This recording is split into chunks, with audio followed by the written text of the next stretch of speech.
In ancient China, there were other capitals not named Beijing. They included Xianyang and Baoji in the Shanxi province. One was also named Luoyang in the Henan province.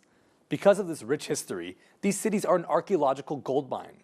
They're full of priceless antiques, but of course these items actually do end up having a price.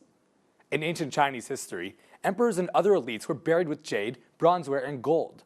Ancient mystics would recommend burials on a mountain. Mansheng Mountain, located in Luoyang, has over 970 ancient tombs. And because of that, it's famous for its antiques. 2/3 of the tombs there have been destroyed by grave robbers in the past several decades. According to Luoyang authorities, now only 330 of them are reserved and protected well. A reporter from Bloomberg Businessweek might explain why so many tombs were destroyed. The report said that millions of dollars worth of ancient Chinese objects underwent a mysterious transformation every year. These antiques include jade, porcelain vases, and classical paintings.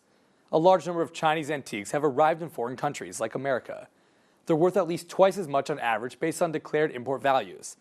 The price gap between the declared values totaled nearly $1.4 billion from 2000 to 2012.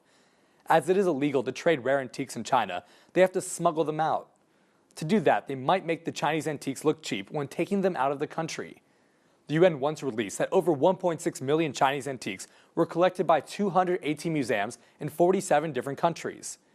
In just the British Museum alone, there are about 23,000 Chinese antiques.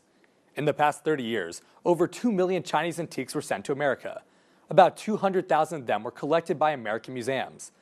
Most of these items were smuggled to America. The high price of these antiques in the overseas market is the main reason for the rampant smuggling.